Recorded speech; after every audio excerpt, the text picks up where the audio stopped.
wabarakatuh. Kalau antum nggak fokus, ana langsung pergi ya. Itu aja. Saya nggak mau ribet-ribet hidup. Umur saya sudah tua. Hilang waktu banyak itu rugi. Kalau antum nggak fokus, ana langsung keluar. Ya, ana tutup. Kita mencoba untuk memahalkan waktu. Karena itu tanda hati sehat, kata Imam Ibnu Qayyim, lebih berat kehilangan waktu daripada uang. Lebih bakhil dari waktu daripada uang. Jadi hampir semua kajian itu saya gitu. Apalagi anak-anak. Kamu nggak fokus, anak keluar. Walaupun 5 menit faedah lebih baik daripada setengah jam nggak faedah. Gitu ya, sepakat nggak gitu? Kok nggak seragam jawabnya? Sepakat ya? Oke. Ada yang senderan nggak? Kalau antum senderan sini aja, di kursi saya. Innal hamdalillahi nahmaduhu wa nasta'inuhu wa nastaghfiruhu wa nastahdihi wa na'udzu billahi min shururi anfusina wa sayyiati a'malina. May yahdihillahu fala mudilla lahu wa may yudlil fala hadiya lahu. أشهد أن لا إله إلا الله وحده لا شريك له وأن محمدا عبده ورسوله. قال الله عز وجل يا أيها الناس اتقوا ربكم الذي خلقكم من نفس واحدة وخلق منها زوجها وبث منهما رجالا كثيرا ونساء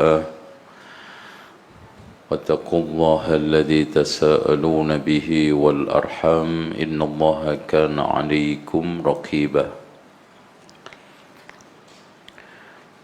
وقال سبحانه وتعالى يا أيها الذين آمنوا اتقوا الله حق تقاته ولا تموتن إلا وأنتم مسلمون.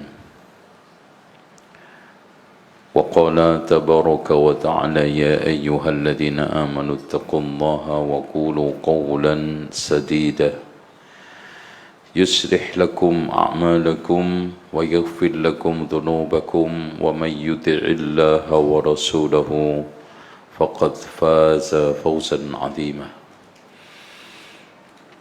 فإن خير الحديث كتاب الله وخير الهدي هدي محمد صلى الله عليه وسلم وشر الأمور محدثاتها وكل محدثة بدعة وكل بدعة ضلالة وكل ضلالة في النار.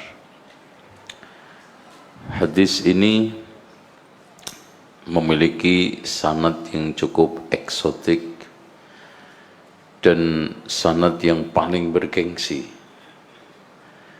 karena diriwayatkan orang-orang besar secara rata dan turunan orang besar ilman wa hasaban wa nasaba.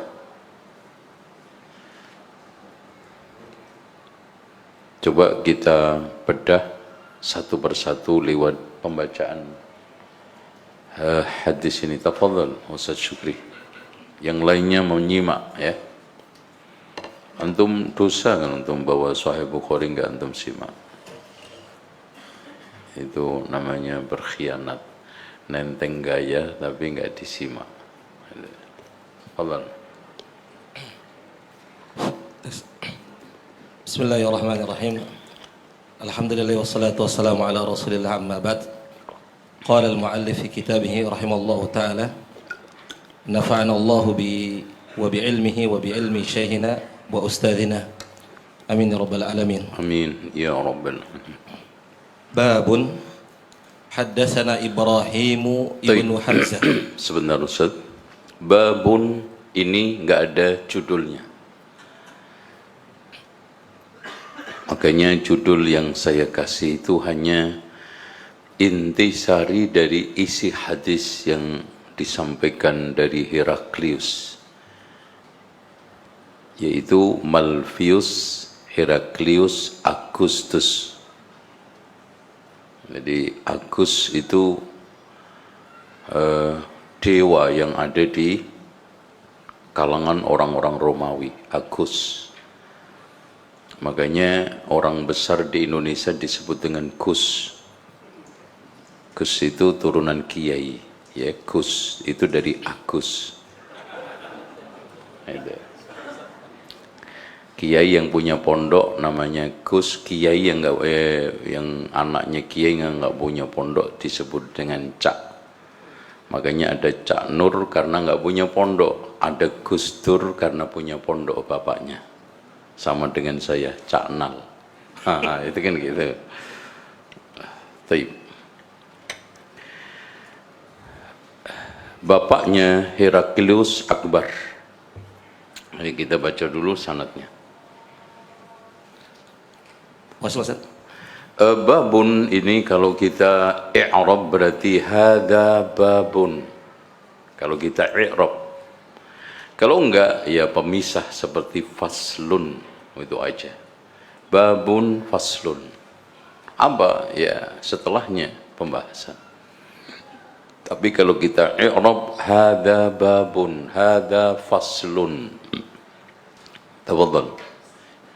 Istamir. Nah.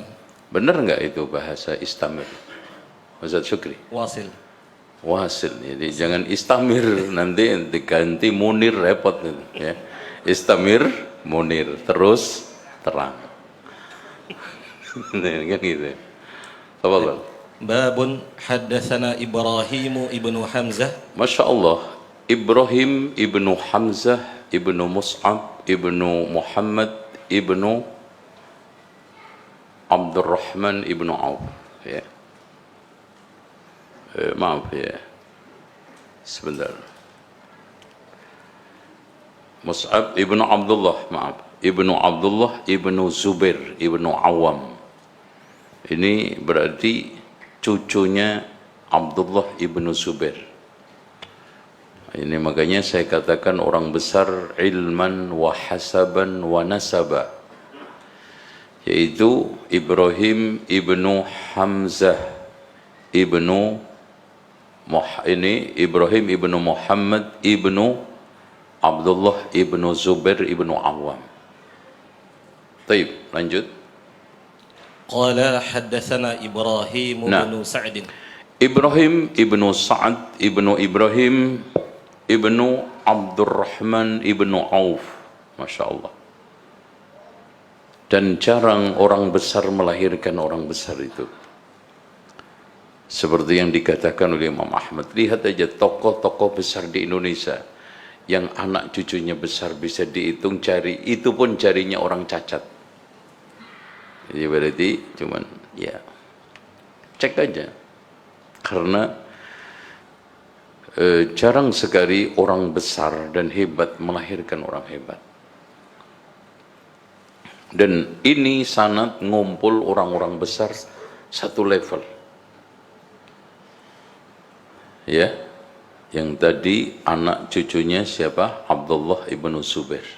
Yang ini anak cucunya Abdurrahman ibnu Auf. Dan anaknya Abdurrahman bin Auf itu banyak karena istrinya itu 25. Ya, tapi yang utuh 4. Gitu ya. Abdullah ibnu Zubair bin Awam juga begitu. Dan ketika beliau meninggal dunia itu, satu istri mendapatkan 8.000 dirham warisannya, dibagi, padahal itu 1/8 dibagi 4. Itu ya. Abdurrahman bin Auf itu unta pengangkut gandumnya aja itu 2.000.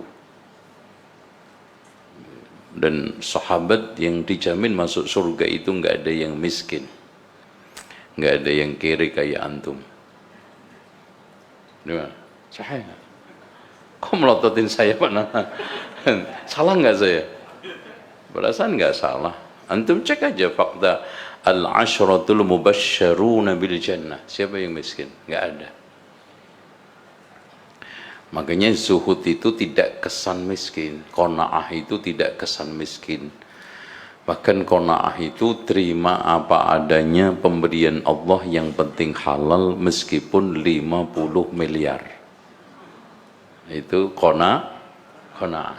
Yang penting halal. Serupiah pun antum ngelirik haram itu namanya apa? Rakus. Serupiah itu rakus. Karena sehebat apapun cara antum mendapat, haram itu bukan hak antum. Ya, haram itu bukan hak antum. Lanjut. An Salihin. Nah, Salih ibnu Kaisan ini muridnya Muhammad ibnu Syihab Az-Zuhri, dan sekaligus juga teman dan sekaligus juga guru karena lebih tua. Karena beliau itu lahir tahun 60 Hijriah, wafat tahun 140. Jadi umurnya hampir 100 tahun. Dan dia sering memuji-muji temannya ini. Makanya ketika Umar bin Abdul Aziz ingin memilih dia jadi ketua pembukuan kodifikasi hadis, dialihkan kepada Muhammad ibnu Syihab Az-Zuhri meskipun lebih muda. Karena dia suka nulis, aku nggak pinter nulis, sehingga hadisnya lebih banyak. Gitu. Makanya nulis itu penting. Padahal ulama-ulama dulu itu apalannya kuat. Itu apalagi yang nggak kuat. Itu ya. Nulis itu qayyidul ilma bil kitabah. Tali ilmu itu dengan tulisan. Ya, kalau orang dulu itu kalau nggak ngapal nulis, kalau nggak nulis ngapal, nggak nulis nggak ngapal, namanya apa? Supermi. Karena orang yang pinter hafalan nggak nulis namanya ummi. Yang nggak nulis nggak hafal namanya supermi. Ya lemes, tahu nggak? Ngeli supermi lemes. Makin dibiari makin Ustaz Munir, mie instan itu loh, kalau dibiarin makin apa? Udah loh. Ini orang-orang hebat itu karena menulis gitu Pak Mul ya, Masya Allah. Anak kira terus lanjut. An Ibnu Syihab. Iya. Muhammad ibnu Syihab Az-Zuhri ini kunyahnya Abu Bakar. Makanya Abu Bakar Muhammad ibnu Syihab Az-Zuhri, yang pakar di dalam masalah tadwinus sunnah. Makanya ketika Umar bin Abdul Aziz ingin menghimpun, karena mulai ada aduan banyak hadis-hadis yang palsu. Makanya Muhammad ibnu Sirin sendiri mengatakan, kami dulu menerima hadis itu tidak pakai seleksi, karena memang langsung dari sahabat. Muhammad ibnu Sirin sahabat. Setelah muncul ahli bid'ah banyak memalsukan hadis, sammu lana rijalakum, sebutkan rijal riwayat antum. Kalau kita temukan min ahli sunnati qabilna wa min ahli bid'ah radadna. Tuh. Karena memang pernah Abdullah ibnu Mubarak didatangi mantan ahli bid'ah yang memalsu kurang lebih 15.000 hadis. Ya, gimana itu Abdullah ibnu Mubarak? Tapi Masya Allah, jawaban pendekar, jawaban kesatria, ta'ishu lanal jahabita, akan dihadapi pendekar-pendekar ulung ahli hadis. Dipilih. Makanya sebagian ulama mengatakan ahli hadis itu paling jeli untuk memisah hadis yang sahih dengan hadis yang palsu lebih daripada ahli mata uang. Di mana yang palsu, mana yang enggak itu. Loh, tukang pijet itu Pak, apal tuh uang itu. 10.000 antum jangan bohong, 100 dipegang 10, 20 tahu itu. Apalagi nanti denominasi ya, yang 1.000 jadi 1, yang 20.000 jadi 20, 50 gitu. Nanti antum bisa beli Fortuner dengan 50 juta, nah kan gitu. Yang punya 50 juta nanti bisa beli Fortuner. Itu. Bismillah. Oke. Kaisan Muhammad bin Az-Zuhri. Lanjut. An Ubaidillah bin Nah, Abdullah. Masya Allah, Ubaidillah ibnu Abdullah ibnu Mas'ud meriwayatkan dari bapaknya. Masya Allah. Ya, Ubaidillah ibnu Abdullah ibnu Udbah ibnu Mas'ud radhiyallahu anhum jami'a. Ini makanya saya katakan rijal sanad ini adalah rijal yang sangat istimewa, yang sangat agung dari seluruh levelnya, ilman wa hasaban wa nasaban. Terus lanjut Ustaz. Anna Abdullah bin Abbas akhbarahu. Abdullah ibnu Abbas. Ada satu riwayat lagi dari Abdullah ibnu Mas'ud. Ini dari Ibnu Abbas ya. Baik, lanjut. Anna Abdullah bin Abbas akhbarahu qala akhbarani Abu Sufyan bin Harb. Baik. Pak, saya tanya sama antum.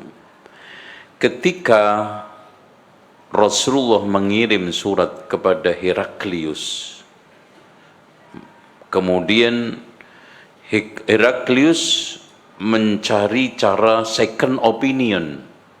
Nah, Masya Allah. Jadi mulai ada metode studi komparasi dilakukan oleh Heraklius untuk tabayun dengan orang Arab.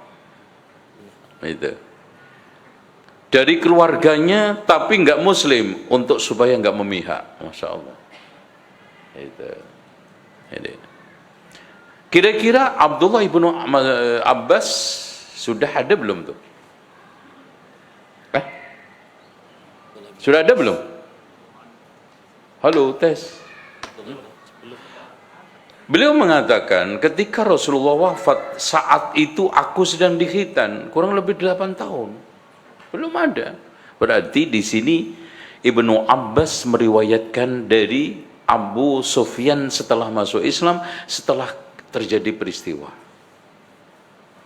Dan ini yang dilakukan oleh Abu Hurairah, banyak riwayat yang dia ambil dari sahabat-sahabat yang tidak waktu peristiwa terjadi.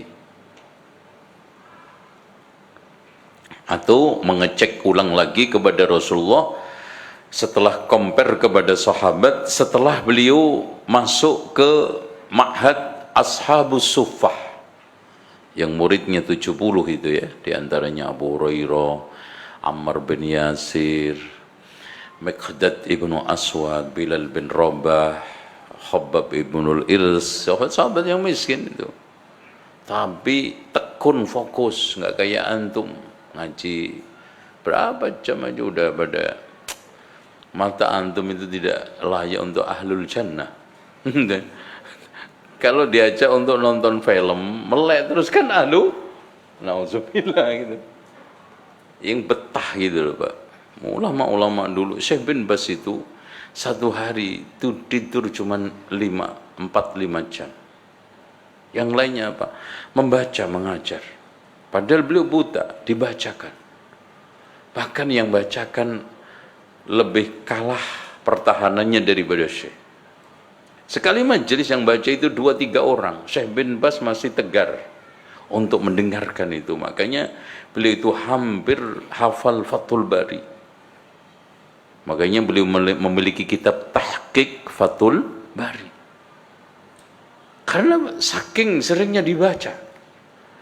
Dan bahkan ada majelis ilmu di rumahnya itu yang membacakan Fathul Bari.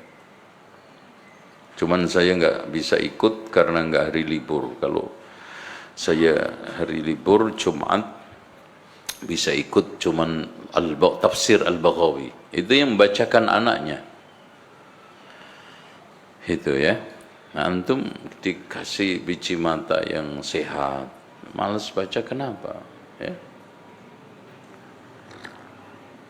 Syekh bin Bas itu dari mulai umur 0 sampai 4 itu nggak bisa duduk, nggak bisa jalan, tidur toh. Dan umur 22 tahun itu sudah Allah uji dengan kebutaan. Jadi kena penyakit itu Pak, lama-lama biji matanya itu hilang. Masya Allah. Tapi lihat bagaimana kedahsyatan karunia Allah. Ya. Baik, dibaca Ustaz. Anna Abdullah bin Abbas akhbarahu qala akhbarani Abu Sufyan bin Harb anna Hiraqla qala lahu. Hiraql. Namanya adalah Malvius Heraclius Augustus. Ya. Kalau Agustus ini Heraclius ini gelar, Agustus juga gelar. Kenapa? Padahal aslinya gelar-gelar kerajaan Romawi itu adalah kaisar. Karena tokoh pertamanya namanya Agustinus itu lahirnya di Caesar, makanya disebut dengan kaisar, itu Caesar. Jadi lahirnya tidak normal, di bedah itu apa namanya? Caesar. Makanya Caesar itu dari kalimat kaisar. Makanya siapapun anak cucunya diberi gelar kaisar. Makanya gelarnya Raja Romawi Kaisar, gelarnya Raja Persia Kisra, gelarnya raja-raja Yaman namanya Tuba, gelarnya Raja Afrika namanya Najasyi, gelarnya Raja Mesir namanya Fir'aun. Itu, ini gelar. Makanya ada Fir'aun 1, Fir'aun 2, Fir'aun 3. Nah yang brengsek itu Fir'aun 4 tambah 3, namanya Walid. Itu. Makanya dibikin film Walid. itu paling brengsek itu, Walid. Sebetulnya bapaknya itu agak bagus kan. Jadi Nabi Musa itu menemui 2 Fir'aun. Jadi Fir'aun bapaknya yang itu suaminya Asia, itu bagus. Cuman dia mimpi nggak menyenangkan, di mana nanti kerajaan saya ini akan dikalahkan dari laki-laki Bani Israel. Akhirnya caranya dibunuhi, itu aja jahatnya dia. Nah, yang lebih jahat anaknya. Kenapa? Karena rival. Karena dia itu hampir satu umur, satu letting, dan hidup dalam satu rumah istana, tapi anak angkat sama anak kandung. Gitu. Makanya dia ketika kedatangan Nabi Musa kan ana gimana? Khairun min hadzal ladzi huwa mahin. Apakah saya lebih baik dibanding ini, orang yang terhina, kere, itu, wes pokoknya dikata-katain, ya. Tapi Nabi Musa diam, tegar, karena dia sudah diwanti-wanti Allah, idhab ila fir'auna innahu tagha. Masya Allah, berarti gurunya Fir'aun itu siapa? Nabi Musa. Oh itu, makanya proses pendidikan itu mengolah manusia sampah menjadi emas. Itu Fir'aun itu sampah.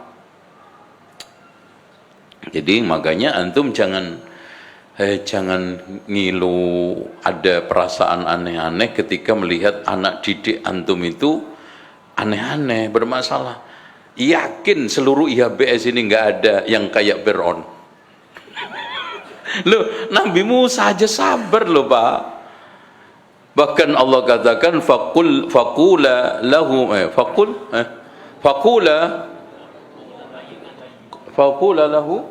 qawlan layyina. Itu coba. Itu mana ada murid antum yang lebih brengsek dari Fir'aun? Nggak ada.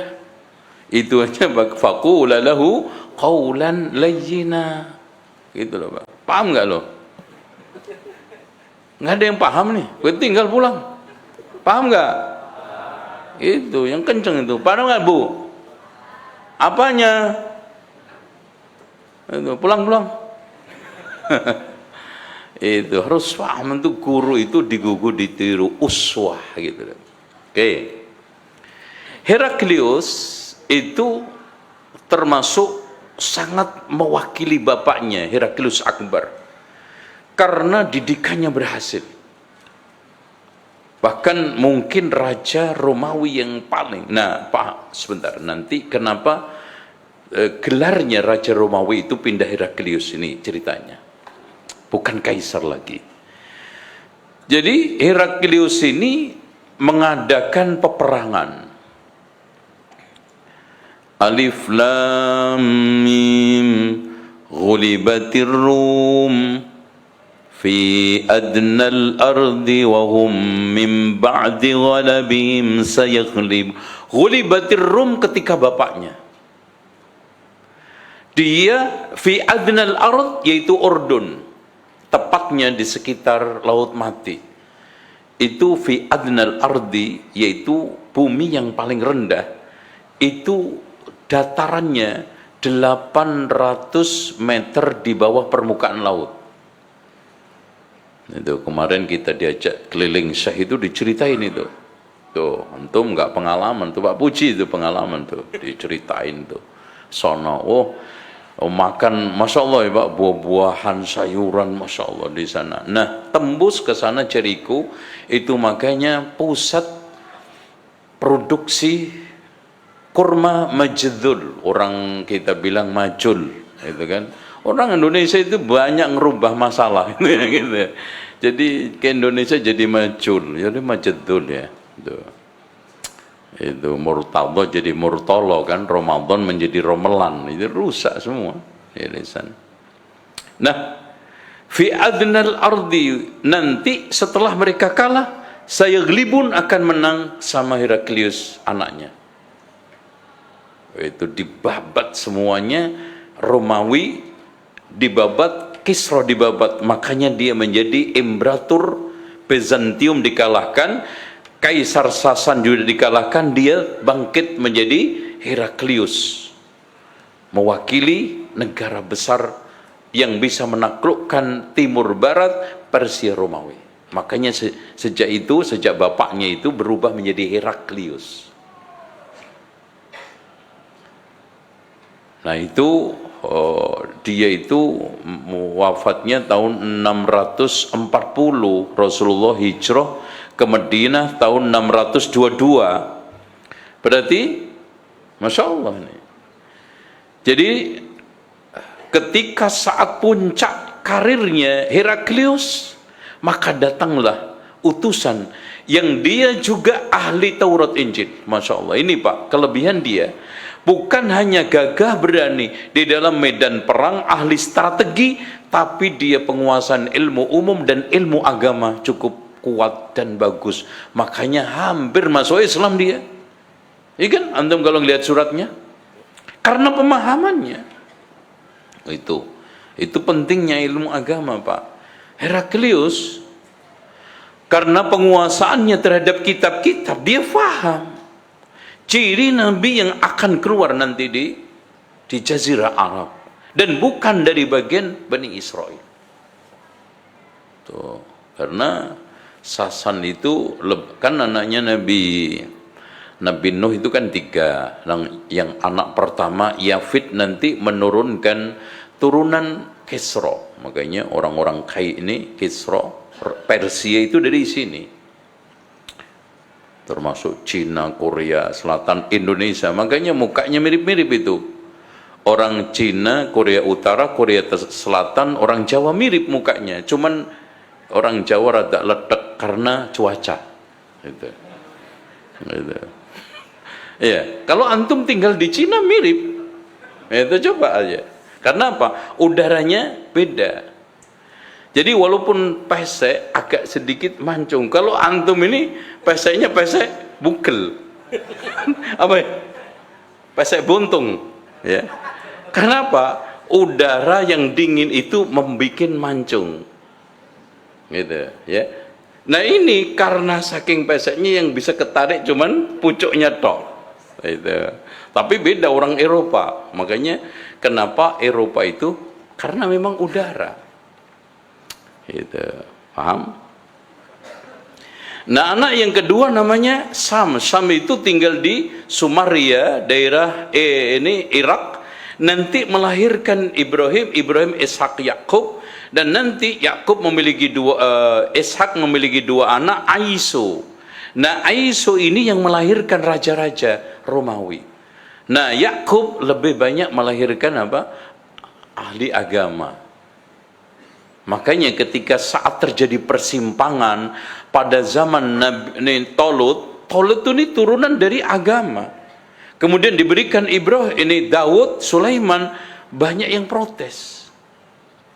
Karena ini bukan turunan raja. Itu. Jadi sejak zaman dulu darah biru itu dipersoalkan. Makanya antum nggak pernah bisa jadi raja. Darah antum ledak. Darah antum biru enggak, merah enggak jelas.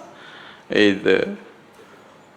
Makanya Masya Allah Imam Ibnu Khaldun di dalam kitab Tarikh, antum baca Masya Allah itu kitab Tarikh, Muqaddimah Tarikh. Cuaca itu mempengaruhi watak tabiat orang. Lihat Afrika wataknya, karena kering panas, maka gampang seneng, gampang marah, gampang-gampangan pokoknya. Dan seneng dikit aja lonjat-lonjat, joget. Gitu. Beda dengan orang kutub utara, itu tenang, kalem. Makanya jarang sekali antum lihat tayangan demo dari kutub utara. Iya enggak? Karena orangnya cool. Cuacanya dingin. Jangankan demo, keluar lepas baju aja udah gemeter. Makanya kata Imam Ibnu Khaldun, kenapa Allah angkat di Syarqul Ausat, Timur Tengah, nggak terlalu barat, nggak terlalu timur, karena watak tabiatnya sedang, karena pengaruh cuacanya. Makanya antum lihat terutama Mekah itu, kayaknya pinggir-pinggir selatan juga masih ini. Nah, makanya disebut ada jazirah, ya. Jazirah ini mana? Kalau kita lihat, Najd. Najd itu adalah gunung-gunung yang sekarang itu membentang.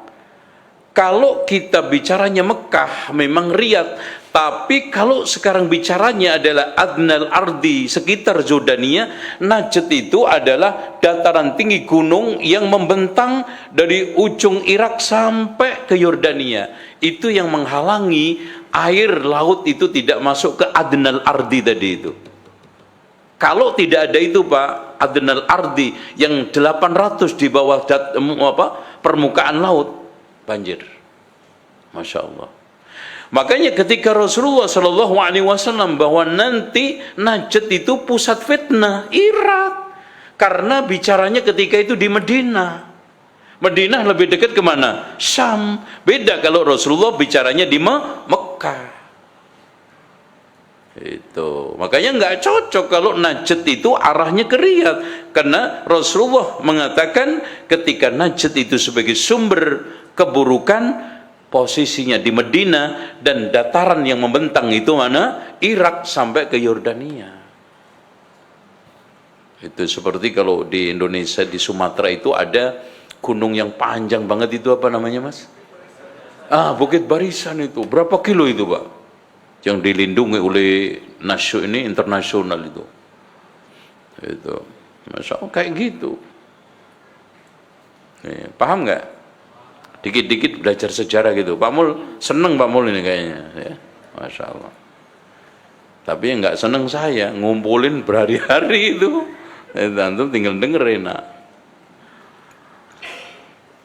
Oke, ini Heraklius dan akhirnya dikirim surat Rasulullah aslim taslam. Masuklah Islam oleh siapa? Dihyah al-Kalbi. Seorang sahabat yang tampan rupawan. Tidaklah ada perempuan yang lihat pasti tertarik, dan tidaklah ada tempat yang ditadangi Dihyah pasti semua perempuan ngintip-ngintip. Saking gantengnya. Coba. Yang sering Dihyah al-Kalbi ini digunakan Jibril menjelma ke manusia. Jelmanya siapa? Dihyah. Tuh, enggak kayak jelma umpamanya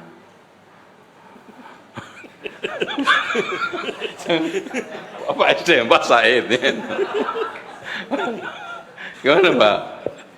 Kalau wakil Jibril jelma antum repot itu, ribet nanti. Dihyah al-Kalbi, masya Allah. Ini sahabat. Jadi sahabat Rasulullah itu ada yang unik seperti Urwah bin siapa? Urwah Ibnu Mas'ud. Itu mirip dengan Nabi Isa. Mirip sekali. Makanya kenapa Dihyah ini diutus Rasulullah untuk nemui Heraklius. Karena apa? Karena cocok tampilannya dan tampangnya. Wow, ngelihat gantengnya aja itu nggak mungkin usil. Wah, orang tampan begini sayang untuk dizolimi. Kan gitu. Beda tamunya Pak Said. Disuruh aja di depan 5 jam. Dah, situ aja dulu. Makanya Ibnu Mas'ud ketika diutus Ali untuk dialog dengan Khawarij, dandanan dengan dandanan yang paling gantengnya, sisiran paling bagusnya, pakaian paling bagusnya, ketemu, diterima.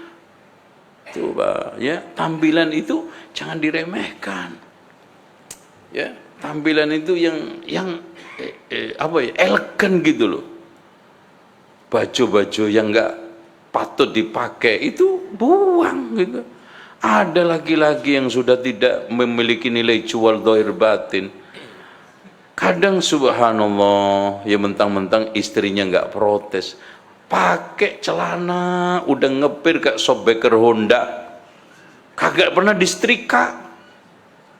Itu Islam apa enggak tuh? Deh, paham enggak Pak? Itu makanya ini nanti jubahnya ganti semua nih. Jadi ganti seragam mulai Juni nanti, ya, Juli, ya. Kopiah, sarung, batik, dan wajib baru semua. Kalau enggak baru anak usir, suruh ambil baru boleh masuk gitu. Nanti di absen Pak, ya, dicek nanti kualitas bajunya. Iya, jangan malu-maluin majelis lah, itu ngerusak majelis saja itu. Itu Heraklius. Qala, ayo lanjut. Anna Herakla qala lahu sa'altuka hal yaziduna am yanqusun. Baik, Heraklius bertanya kepada Abu Sufyan, yang masya Allah Pak, inilah kelebihan orang Arab. Seandainya dusta itu tidak menurunkan derajat nasabku, aku akan bohongkan semua. Tuh lihat. Makanya Rasulullah ketika ditanya ayakunul mu'minu kadzdzaba, mungkin enggak seorang mukmin itu pendusta? Lah. Ayakunul mu'minu jabbana? Na'am, mungkin seorang mukmin pengecut. Ayakunul mu'minu bakhila? Mungkin enggak seorang mukmin bakhil? Na'am, tapi kalau kadzdzab, la. Kenapa? Karena ini orang musyrik, masih kafir Abu Sufyan. Demi Allah, kalau dusta tidak merusak nama besar keluarga sukuku, aku akan dustakan semua, akan ceritakan dengan cerita bohong semua tentang pertanyaan tentang Nabi Muhammad. tapi nggak bisa, nggak tahan. Jadi naluri kejujuran, naluri menjaga kebesaran nama suku, kebesaran nasab Quraisy mengalir untuk tidak melakukan kebohongan. Itu ditanya, hal yazidun, apakah pemeluknya itu tambah terus, am yang kusun? Ini dijadikan dalil sebagian orang, iman itu yazid wala yang kus. Itu kan gitu, yazidun wala yang kus. Sementara ahli sunnati wal jamaah mengatakan al-iman yazid wa yanqus. Ada sebagian mengatakan yazidun wa la yanqus. Baik, lanjut. Qala lahu sa'altuka hal yaziduna am yanqusun faza'amta annahum yazidun. Baik, faza'am, Masya Allah. Ini ungkapan yang sangat balaghah. Ungkapan yang sangat apa namanya Pak istilahnya, sastra apa, puitis, balaghahnya tinggi. Za'amta, tidak alimta, tidak qulta, karena dia posisinya tertuduh karena musuh. Makanya musuh itu dalam posisi, sehingga saksi musuh itu sulit untuk diterima aslinya. Makanya Heraklius yang cerdik cendekia paham ini orang sedang crash. Saya nggak serta-merta, makanya saya katakan faza'amta, karena dia musuhnya Nabi Muhammad. Itu, Masya Allah. Kalau Muslim, qulta annahum yuridu annahum yazidun, mereka tambah, wa kadzal, lanjut, wa kadzalika al-imanu hatta yatimma. Nah, ini yang menjadi dalil bahwa di antara sekian para ulama berpolemik apakah bab ini ada kelanjutan dengan bab kemarin. Na'am, karena babun itu fungsinya hanya faslun, sebagai membuat bab baru, tapi ada sambungannya apa? Menjelaskan bahwa al-imanu itu minaddin. Kemudian ada pertanyaan, kok kita bisa mengambil din dari orang kafir, yaitu Heraklius? Abu Sufyan juga dijawab oleh para ulama, meskipun Heraklius itu kafir, tetapi dia itu mengambil istimbat, istiqra dari kitab-kitab lama, perjanjian baru dan juga lama, yang Taurat dan Injil, akhirnya menjadi saripati keyakinan dia, termasuk Nabi Muhammad adalah benar dan Nabi terakhir diutus. Makanya dibenarkan. Itu konteksnya ya, Nabi Heraklius, sehingga al-iman hatta yatim. Makanya Pak, iman itu tumbuh ketika kita rawat ilmu, ngerawat iman itu dengan ilmu dan doa. Makanya Rasulullah mengatakan, innal imana la yakhlaqu fi jawfi ahadikum kama yakhlaqu thawb. Iman itu bisa mengalami luntur seperti luntur warna kain kalian. Fas'alullaha ayyujaddidal imana fi qulubikum, mintalah kepada Allah untuk supaya diperbarui iman di hatimu. Rabbana la tuzigh qulubana ba'da idh hadaitana wa hab lana min ladunka rahmah innaka antal wahhab.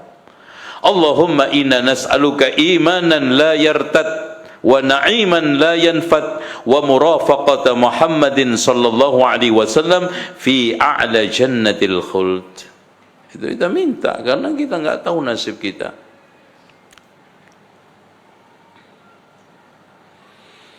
Lanjut Ustaz.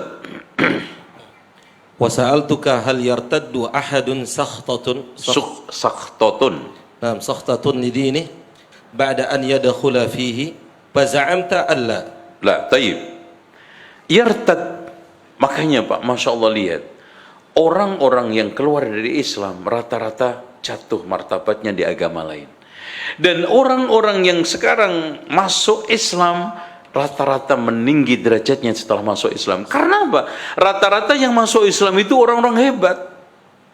Dan rata-rata yang murtad dari Islam itu apa? Gelandangan. Lihat, cek. Nggak ada orang yang dari mulia keluar dari Islam. Yang masuk Islam dengan ilmu dan dia beragama Islam dengan ilmu. Lihat, nggak ada yang murtad. Karena janji Allah lewat lisan musuhnya, yaitu ini Heraklius, yang hampir dia masuk Islam. Dari situ Pak, pentingnya kita itu mengilmui Al-Quran, Islam sampai kepada pemahaman yang menumbuhkan kecintaan, pemahaman yang menumbuhkan menerima dengan sukarela, sehingga dzaqa ta'mal iman, telah mencicipi manisnya iman, man qala raditu billahi rabba wa bil islami dina wa bi Muhammadin sallallahu alaihi wasallam nabiyya, kata Rasulullah. Yakin itu Pak. Orang yang sekarang masuk Islamnya dengan ilmu membuahkan keridhaan akan mencicipi manisnya iman dan enggak mungkin murtad. La yartad sukhtatan atau sakhtatan lidinihi. Yang murtad itu orang-orang rendahan, gelandangan, enggak jelas statusnya, enggak punya ilmu. Bahkan ketika berislam pun nggak pernah merasakan manisnya beragama Islam. Orang Islam cuma turunan kok, dibangun di atas asabiyah, di atas taklid turun temurun tok, nggak pernah merasakan raditu billahi rabba wa bil islami dina wa bi Muhammadin sallallahu alaihi wasallam nabiyya. Bagaimana dia itu bisa mengatakan nikmatnya Islam? Tuh, makanya orang-orang seperti ini nyerangnya ke Islam itu, wah setelah saya masuk Islam mendapatkan keindahan agama saya yang baru, kenikmatan, kebaikan. Ya ente dulu di Islam nggak mempelajari kok, turun temurun tok, warisan tok, belajar enggak. Al-Quran coba ayat berapa yang pernah kamu kaji secara detail? Hadis Rasulullah yang kamu kaji secara baik, pemahaman yang benar mana? Kan Rasulullah mengatakan kok, inna likulli syirratin fatratan wa likulli gimana Pak? Wa inna likulli amalin syirratan wa inna likulli syirratin fatratan faman kanat fatratuhu ila sunnatin faqad ihtada wa man kanat fatratuhu ila ghairi dzalika faqad halak. Nah ini hancur. Lalu dia itu tidak di atas sunnah selama beragama, selama menjadi muslim. Gimana Anda bisa membandingkan agama saya sekarang lebih baik? Dulu dasarnya cuma turunan taklid warisan, nggak pernah dipelajari. Makanya faza'amta Allah wa kadzalika, lanjut Ustaz. وكذلك الإيمان حين تخالطه بشاشته القلوب Masya Allah, basasatuhul qulub. Basyasha, apa artinya basah? Basya ya busyu. Ayo Ustaz Said, ahlul bahasa, silakan. Antum hari ini kenapa Pak ngantuk? Dikerjai istri yang kedua ya tadi malam. Gimana itu? Gimana Ustaz? Silakan. Ya basya ya busyu, apa artinya? Ya? Ikhwah sekalian, kalau antum sedang seneng itu perasaannya gimana? Berbunga-bunga.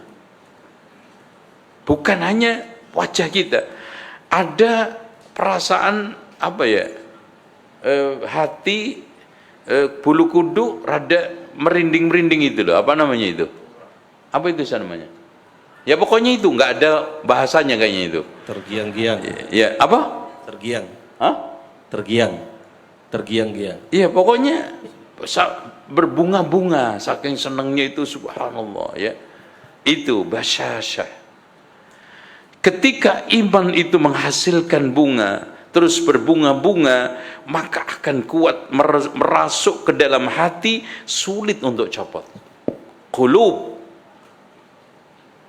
Makanya ya muqallibal qulub, tsabbit qalbi ala dinik. La yaskhatuhu ahadun. Ya, tidak ada satupun yang membenci. Wallahu a'lam. Tafadhal. Mungkin ada yang bertanya. Ya, silakan Pak Mul. Masya Allah. Pak Mul dulu. Kayaknya dia lebih dulu angkat tangan, Pak. Meskipun antum terdepan tapi lambat. Ya, silakan. Ya, silakan. Pak, mic-nya mana, Pak? Ya, silakan. Ada 2 pertanyaan, Ustaz. Ya. Yang pertama, tadi Ustaz menyebutkan bahwasanya di zaman sahabat pun ada orang yang memalsukan hadis. Ya. Nah, mengapa mereka melakukan hal tersebut dan tujuannya apa? Yang kedua, selain kepada Heraklius, Rasulullah juga mengirimkan surat misalkan kepada Kisra, terus juga Muqaykis dan raja-raja lainnya. Apakah hal tersebut juga diceritakan di dalam hadis? Terima kasih. Assalamualaikum warahmatullahi wabarakatuh. Yang pertama, kenapa, motivasi apa yang membuat ahli bid'ah itu memalsukan hadis? Satu, motivasi harta, motivasi dagangan. Contoh, al-badinjanu dawaun min kulli adwiyah. Terong adalah obat dari segala obat. Karena dagangannya nggak laku-laku. Jual terong, lemes, layu, akhirnya dibikin hadis. Ya. Terus kemudian motivasi zuhud. Makanya banyak hadis-hadis palsu seputar benci terhadap dunia, apalagi ketika saat Daulah Umayyah terakhir itu banyak khalifah-khalifahnya terjerat pada hubud dunia karena memang harta kekayaan melimpah. Makanya sampai Abdurrahman bin Auf mengatakan, dulu-dulu kami diuji dengan kesulitan, banyak yang tahan banting, tapi setelah diuji dengan kemewahan banyak yang tumbang. Maka banyak kelompok ahli zuhud yang nanti menjelma menjadi tasawuf, membuat hadis-hadis kaitannya benci dengan dunia. Gitu. Dan itu samrek.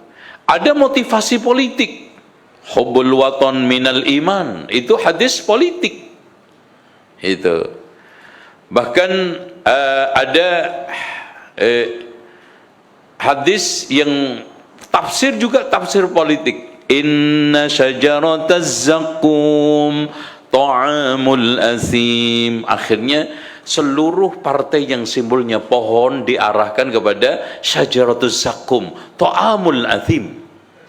Waduh, Masya Allah. Itu. Nanti diserang juga yang simbolnya pakai Ka'bah. Wah, ini repot ini. Bahaya, serang-serangan. Ini dibikin hadis. Ada yang kaitannya dengan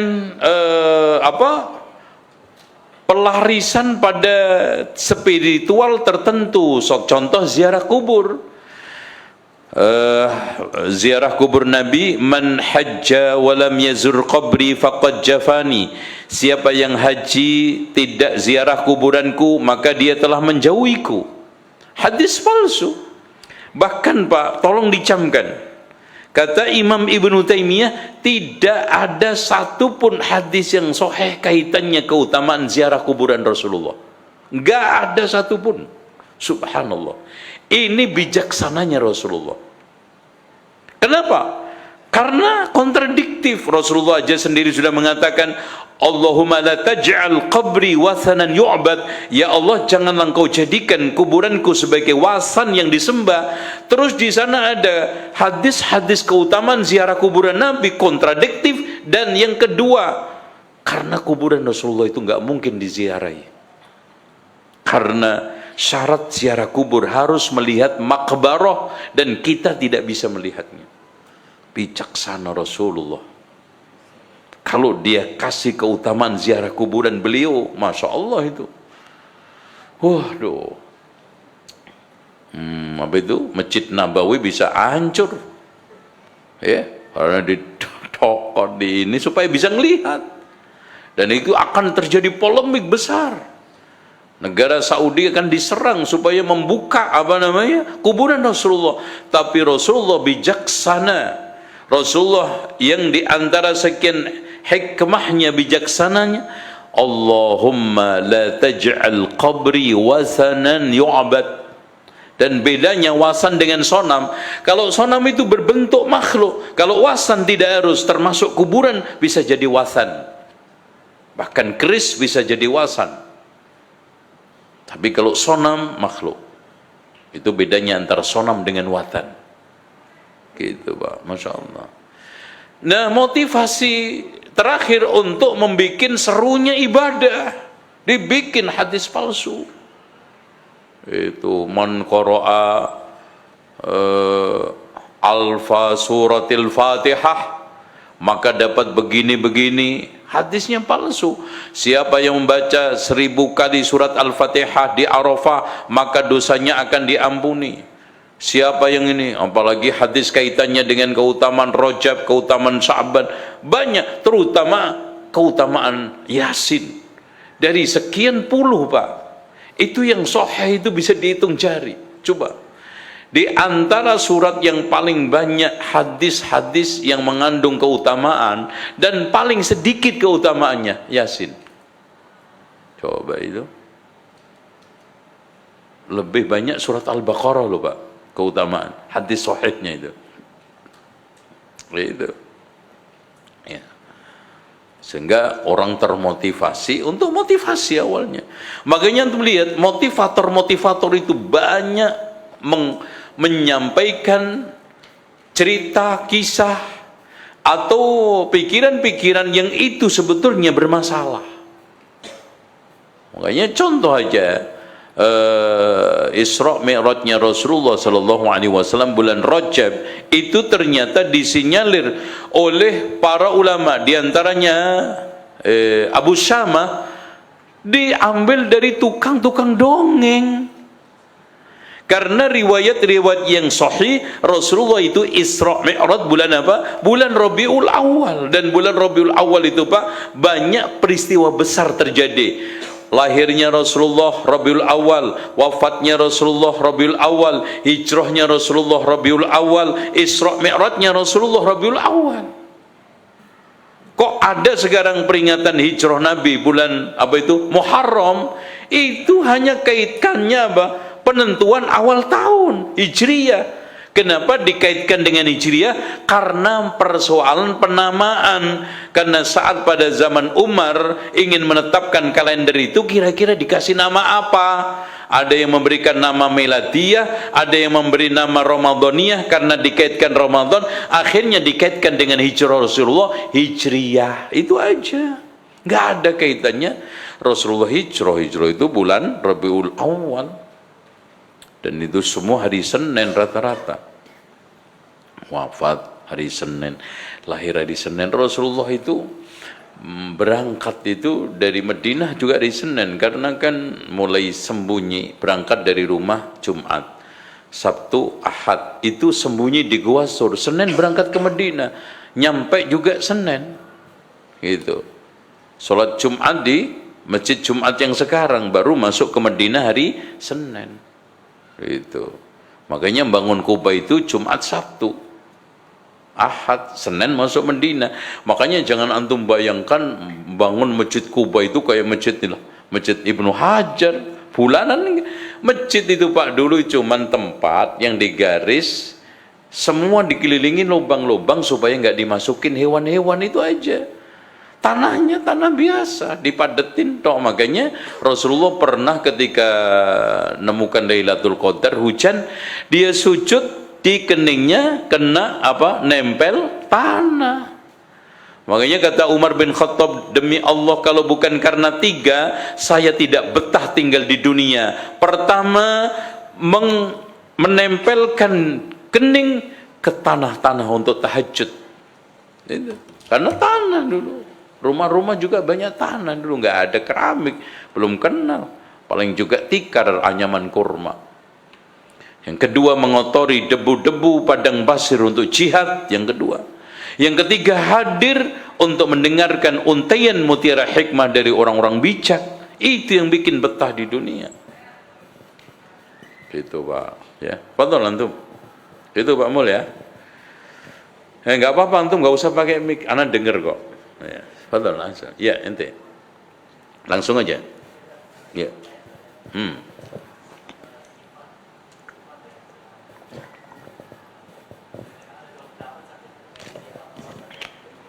Iya. Iya. Sekarang Ustaz, izin bertanya terkait dengan sifat Allah Ustaz ya. Iya. Itu ada yang tahu ada 2 pendapat. Yang pertama tafwid makna dan tafwid kaifiyat. Yang kedua isbat makna tafwid kaifiyat. Nah, ini yang sesuai salaf yang mana Ustaz? Syukran. Iya. Makanya hadirin sekalian, ahli sunnati wal jamaah memberi satu kaidah bahwa isbatun bila tashbihin wa tanzihun bila ta'tilin. Tolong diikutin, jangan sampai salah dengar. Ini masalah krusial. Jadi iman kepada asma wa sifat. Kaidahnya isbatun bila tashbihin wa tanzihun bila ta'til. Artinya ketika kita menetapkan sifat-sifat Allah, itu tidak ada kesan sama sekali tashbih. Seperti yang difitnahkan kepada Ibnu Taimiyah, katanya musyabbih. Ketika beliau menetapkan istiwa, katanya sampai difitnah seperti duduknya saya di mimbar. Allah turun seperti turun saya dari mimbar. Auzubillah, fitnah ahli bidah wal badi'. Itu enggak ada itu. Dan wa tanzihun bila ta'til. Artinya ketika kita mensucikan dari hal-hal yang tidak patut dari Allah, bukan berarti ta'til. Karena kullu mu'attilin musyabbihun wa laysa wa kullu musyabbihin mu'attil wa kullu mu'attil musyabbih. Saling keterkaitan, enggak mungkin itu dimiliki ahli sunnati wal jamaah. Oleh karena itu ketika kita bicara isbat, itu ada isbatul ma'na wa isbatul kaifiyah. Dan isbatul ma'na na'am, tapi isbatul kaifiyah itulah musyabbih.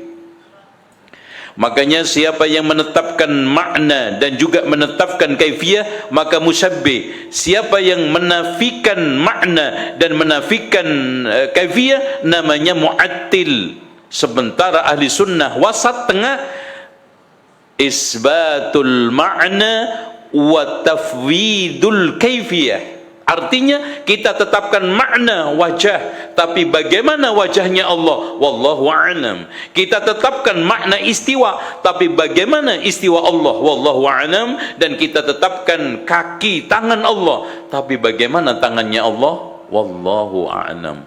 Turun kita tahu maknanya, tapi bagaimana turunnya Allah, wallahu a'lam.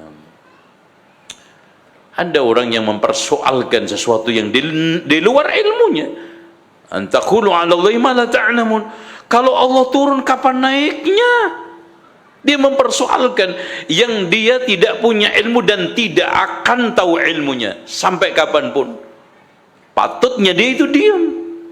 Sebagaimana diamnya dia ketika melihat hujan turun, nggak pernah dia ketahui naiknya kapan. Tahu dia? Hujan turun kapan naik? Enggak tahu kok, dia itu diam kok. Dan tidak persoalkan hujan turun kapan naiknya ya kira-kira. Nggak dia pernah persoalkan, nggak pernah dia pertentangkan dengan logika-logika yang kerdil dia. Sementara yang lebih daripada itu, yanzilu rabbuna ila samai dunya, dia persoalkan. Na'udzubillah. Ini ilmu macam apa yang dia yang dia miliki? Paham? Gitu Pak, ya. Contoh aja lucu ya, katanya kalau Allah itu semayam di atas arasy, ini berarti Allah menempati suatu tempat. Dan ketika menempati suatu tempat itu sifatnya makhluk bukan khalik, makanya harus kita tanzih, Allah tidak semayam. Terus di mana? Ya di mana-mana. Bukankah di mana-mana itu juga tempat? Tempat enggak? Cuman lebih parah, tempatnya enggak jelas. Di mana-mana. Dan bukan hanya nggak jelas menghinakan Allah, bisa aja di toilet, bisa aja di lapangan, di hutan, bisa. Na'udzubillah. Padahal Allah jelas mengatakan di dalam surat Al-Hadid. Antum kalau ada orang yang mempersoalkan ini, antum baca surat Al-Hadid ayat 4 Pak, kasihkan ke dia. Dan kita tidak pernah mentakwil dalam masalah ini, ya. Allah jelaskan dengan nas yang apa namanya itu, muhkam. Enggak ada syubhatnya sama sekali. Ya. Bismillahirrahmanirrahim. Al-Hadid ayat 4. Iya. Mana? Al-Hadid ayat 4. Udah belum? Huwallazi khalaqas samawati wal arda fi sittati ayyam. Langit bumi isinya. Yang ketujuh Jumat menciptakan Nabi Adam, kan gitu. Tsumma stawa 'alal arsy, berarti sebelumnya di mana? Seperti hadis Tirmidzi, fi amain, enggak ada atas bawah dan juga tidak dibatasi kanan kiri. Fi ama.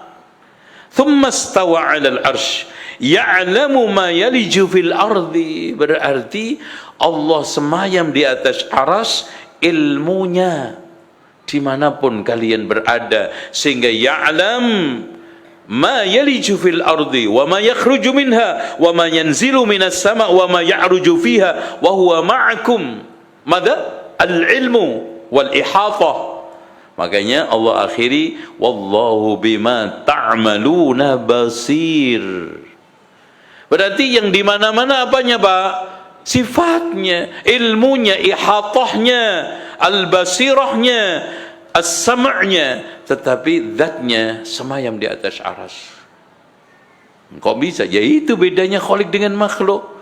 Qad sami'allahu qawlan lati tujadiluka fi zawjik wa tashtaki ila Allah wallahu yasma'u tahawurakuma. Coba bayangkan, Aisyah aja mengatakan Pak, saya di belakang Rasulullah, di balik kamar, suara aduan perempuan itu kadang terdengar, kadang tidak. Allah di atas arsy mendengarnya. Tuh. Wallahu yasma'. Dan samanya sempurna mendengarkan pengaduan perempuan yang dizihar. Wallahu yasma'u tahawurakuma. Wallahu a'lam bissawab. Oke. Mana? Ada pertanyaan? Ya, terakhir ya. Ustaz Fauzi, Masya Allah. Pertanyaannya sulit biasanya. Yang bisa jawab Pak Mul nih. Silakan. Ya, silakan Ustaz Fauzi. Nih, Ustaz Fauzi dulu. Yang live dulu. Ya, oke. Syukur Ustaz atas kesempatannya. Ya. Mau bertanya Ustaz, barangkali Ya. ada alasan Imam Al-Bukhari. Ya. Alasan Imam Al-Bukhari mendatangkan hadis ini dalam bab al-iman ini. Artinya kan beliau sepertinya berargumen dengan ucapan Hirokla gitu ya, saat dia masih kafir. Dalam keadaan begini memang diperbolehkan apa bagaimana? Ya, intinya begini ya. Rasulullah SAW juga meriwayatkan hadis tentang hadis usbu' ya. Jadi Allah meletakkan langit fi usbu'in. Itu dari mana? Dari seorang ahlul kitab. Makanya riwayat ahlul kitab atau Israiliyat itu kita bisa klasifikasi menjadi 3. Ada yang kita boleh ambil kalau itu cocok dengan Al-Quran dan Sunnah. Ada yang kita tidak boleh dustakan, tapi juga tidak boleh kita benarkan. Ya cukup kita jadikan sebagai bumbu kisah, seperti kisahnya Nabi Yusuf ketika dibuang ke sumur. Sumurnya di mana? Itu kan semuanya dari Israiliyat. Kemudian saudara-saudara nama-namanya siapa? Terus Nabi Adam ketika makan buah pohon, pohonnya apa? Gandum, apa kurma, apa durian? Ada nggak durian di surga? Itu. Kita bahkan anjingnya Ashabul Kahfi itu kita tahu dari banyak cerita istri, la nukadzib wa la nusaddiq. Nah, yang terakhir kita wajib dustakan, kita tolak yang bertentangan dengan Islam. Nah, ini sesuai. Apalagi dikisahkan oleh Abu Sufyan setelah beliau masuk Islam. Dan ditegaskan oleh Al-Hafidh Ibnu Hajar, kita bisa membenarkan karena Heraklius ini juga ahlul kitab. Maksudnya mereka termasuk pakar di dalam pengkajian kitab-kitab perjanjian lama dan baru. Oleh karena itu berdasarkan istiqra' dia mendapatkan kesimpulan bahwa Nabi Muhammad itu benar. Makanya hampir dia itu beriman. Kalau seandainya bukan karena takut rontoknya kekuasaan dan hilangnya pengaruh, karena semua uskup ini itu pokoknya ngedumbel. Apa sih kalau dia kecewa itu ngeluarin omongan apa itu? Ngedumbel, unek, enggak, yang ada keluar suara yang enggak enak didengar itu apa namanya itu? Apa? Ngedumbel apa? Bukan hanya ngedumbel, sambil ada kecewa marah gitu loh. Kayak antum tuh loh ketika gaji 13 dihilangin tuh loh dulu. Kan gitu kan? Kayak gitu persis ya. Mirip-mirip itu ya. Mirip itu. Gerutu. Akhirnya ditutup semua pintu. Istana, tolong di sini. Diam semua. Diam. Saya tadi cuman nguji iman kalian. Apa kokoh apa lembek. Saya bukan ingin masuk agamanya Muhammad. Tenang. Itu. Akhirnya nggak jadi masuk Islam. Karena hampir andaikan aku bisa ketemu dia, saya akan cuci itu kaki dia. Masya Allah Pak. Subhanallah. Kalau nggak saking rindunya, kesengsemnya, tertariknya. Karena nyata seperti matahari di siang bolong, bahwa dia itu nabi di dalam kitab-kitab yang dia pelajari. Karena dia termasuk meyakini Kristennya yang bahwa Nabi Isa itu nabi bukan Tuhan. Heraklius ini. Karena antum tahu nggak? Heraklius ini dulu gubernur yang diangkat oleh Romawi untuk mana? Untuk Afrika. Dan Afrika itu alirannya adalah aliran apa? Aliran Kristen yang Tuhan Isa nabi. Makanya Heraklius masa itu Najasyi masuk Islam dengan mudah.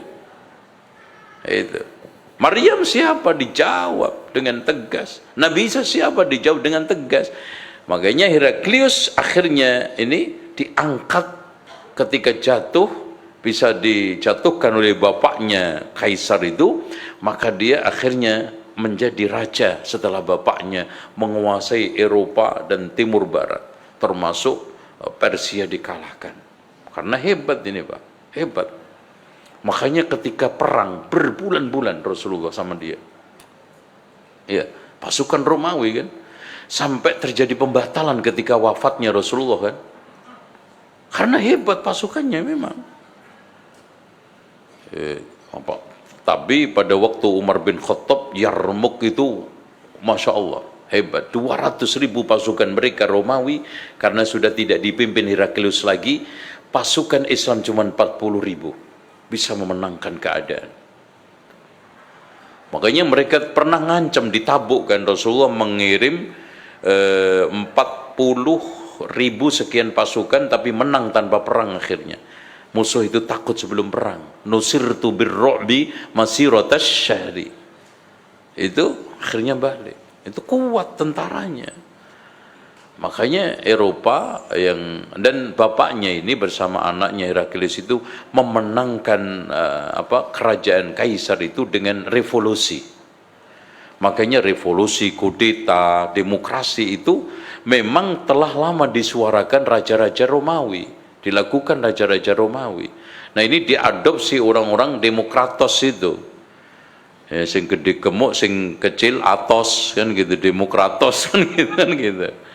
Itu. Nah ini demokrasi, sing gede gemuk, sing kecil dikerasi, itu demokrasi. Itu.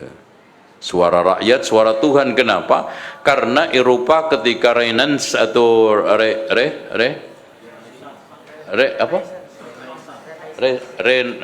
pokok tersai itu mas susah banget ya.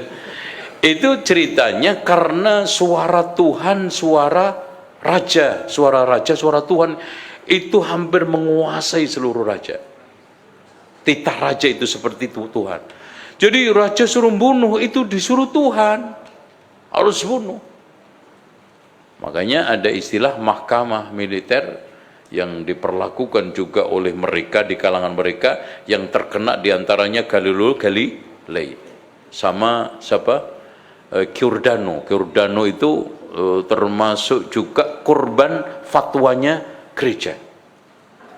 Akhirnya orang-orang Eropa mengenang namanya itu karena dia termasuk memiliki arah revolusi itu, maka dikenang dengan merek kaos Giordano. Wah itu kan gitu. Terus siapa lagi yang korban ini? Itu banyak, karena wasyamsu tajri limustaqarri laha itu masalah teori heliosentris sama geosentris. Saya kira itu. Antum pulang nggak apa-apa, anak juga udah bosan lihat muka antum ya. Insyaallah lain kali ketemu lagi supaya nggak bosan. Zurhibba tazdad hubba, lihat jarang-jarang biar kangen ya kan gitu ya. Itu Pak Pahlan ya. Udah cukup. Insyaallah kita besok ketemu lagi dengan tema hadis berikutnya tentang masalah syubhat, man istabra'a syubhat faqad istabra'a lidini. Demikian, subhanakallahumma wa bihamdika asyhadu an la ilaha illa anta astaghfiruka wa atubu ilaik. Wa sallallahu ala Muhammadin wa ala ali Muhammad walhamdulillahi rabbil alamin. Wassalamu alaikum warahmatullahi wabarakatuh.